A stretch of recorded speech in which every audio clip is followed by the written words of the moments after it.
Saudara, seorang bocah berusia 7 tahun di Probolinggo, Jawa Timur terbaring lemah karena menderita gizi buruk dan juga stunting. Jangankan untuk berobat, untuk makan sehari-hari saja, keluarga dari anak yatim piatu ini kesulitan. Indonesia masih di titik ambang kronis untuk kasus stunting. Kasus ini biasanya bukan karena genetik, melainkan kurangnya gizi yang diberikan kepada anak. Stunting di Indonesia saat ini mencapai 21,6%, tetapi Presiden Joko Widodo memiliki target di tahun 2024, kasus ini bisa turun hingga 14%. Dari setiap anak yang lahir di Indonesia, 18,5% berpotensi terkena stunting. Salah satu upaya pencegahan stunting adalah pemberian makanan yang bergizi. Assalamualaikum warahmatullahi wabarakatuh. Perkenalkan, nama saya Ahmad Jalur Hikam dengan NIM 230360154, Prodi Manajemen Pendidikan Islam.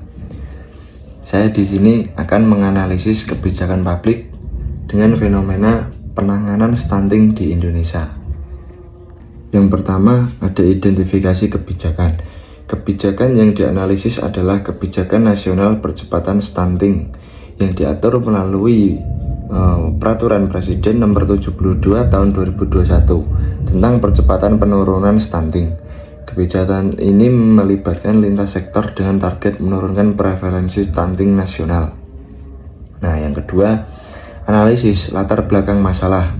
Stunting ini juga merupakan masalah gizi kronis yang ditandai dengan kondisi gagal tumbuh pada anak akibat kekurangan gizi dalam jangka panjang, terutama pada 1000 hari pertama kehidupan atau HPK. Di Indonesia, stunting masih menjadi persoalan serius karena berdampak pada kualitas sumber daya manusia, produktivitas ekonomi, dan daya saing bangsa. Faktor penyebab stunting tidak hanya bersifat medis, tetapi juga terkait sanitasi, pendidikan, kemiskinan, dan pola asuh. Selanjutnya yang ketiga, ada analisis aktor dan stakeholder.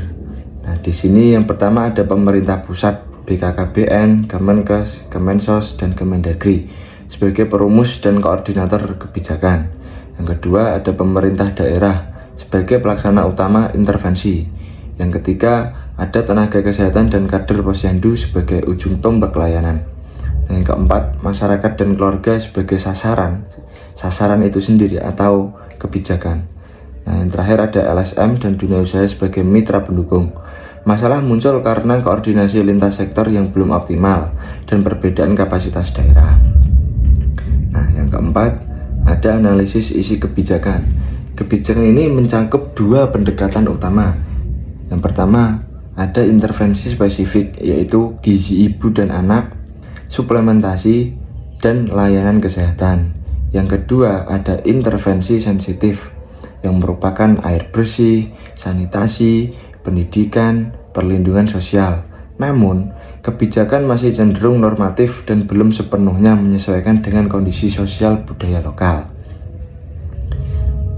Nah, yang kelima, setelah itu ada analisis implementasi kebijakan. Dalam implementasinya ditemukan beberapa kendala. Yang pertama, keterbatasan anggaran dan SDM di tingkat desa. Yang kedua, ada program berjalan sektoral dan kurang terintegrasi. Nah, yang ketiga, fokus lebih besar pada pencapaian angka, bukan perubahan perilaku. Nah, yang terakhir ada pemahaman masyarakat tentang stunting masih rendah. Nah, hal-hal inilah yang menyebabkan efektivitas program tidak merata antar wilayah. Terus selanjutnya nomor 6 ada analisis dampak kebijakan. Nah, ada dua dampak kebijakan. Yang pertama kan dampak positif, yang kedua dampak negatif. Dampak positifnya yaitu berupa pertama, meningkatkan kesadaran pemerintah dan publik terhadap stunting. Yang kedua ada perbaikan layanan kesehatan ibu dan anak. Dan yang ketiga ada penurunan prevalensi stunting secara nasional. Selanjutnya ada dampak negatifnya, yaitu ketimpangan capaian antar daerah. Yang kedua program bersifat top down. Dan yang ketiga ada potensi kelelahan kader akibat beban kerja tinggi. Nah, selanjutnya ada analisis kelemahan kebijakannya, atau kita akan mengkritik kelemahan kebijakannya. Yang pertama itu ada pendekatan kebijakan terlalu birokratis dan berbasis target angka. Dan yang kedua, kurangnya integrasi data antar lembaga. Yang ketiga, ada minimnya evaluasi berbasis dampak jangka panjang. Dan yang terakhir, ada partisipasi masyarakat belum menjadi pusat intervensi. Kebijakan belum sepenuhnya menyentuh akar pada masalah stunting secara terstruktural. Dan yang kedelapan, ada rekomendasi kebijakan. Rekomendasi kebijakan sendiri yang pertama ada penguatan pendekatan berbasis keluarga dan komunitas. Yang kedua, ada integrasi data stunting lintas sektor secara real time. Dan yang ketiga, ada penguatan kapasitas kader dan tenaga kesehatan desa. Yang keempat, ada adaptasi kebijakan sesuai konteks sosial budaya daerah. Dan yang terakhir, ada evaluasi kebijakan berbasis outcome jangka panjang, bukan sekedar output. Nah, dalam implementasinya kebijakan sendiri itu, kebijakan penanganan stunting menghadapi sejumlah tantangan. Koordinasi lintas sektor seringkali belum optimal, terutama antara pemerintah pusat dan pemerintah daerah. Selain itu juga keterbatasan kapasitas sumber daya manusia di tingkat daerah dan desa menjadi kendala dalam pelaksanaan program secara efektif. Tapi di sisi lain, kebijakan ini memiliki kekuatan berupa komitmen politik yang cukup kuat serta dukungan anggaran yang terus meningkat. Nah, pelibatan pemerintah desa melalui pemanfaatan dana desa juga menjadi peluang strategis untuk mempercepat penurunan stunting berbasis komunitas. Nah, yang terakhir, penutup atau kesimpulan, fenomena stunting di Indonesia merupakan persoalan multidimensional yang memerlukan kebijakan publik yang berintegrasi dan berkelanjutan.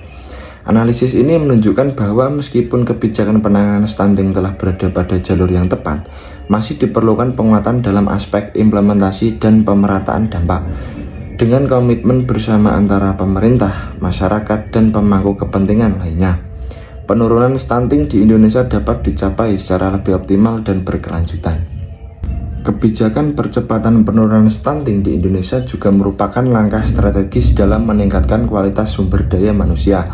Namun, keberhasilan kebijakan sangat ditentukan oleh integrasi lintas sektor, partisipasi masyarakat, dan keberlanjutan program.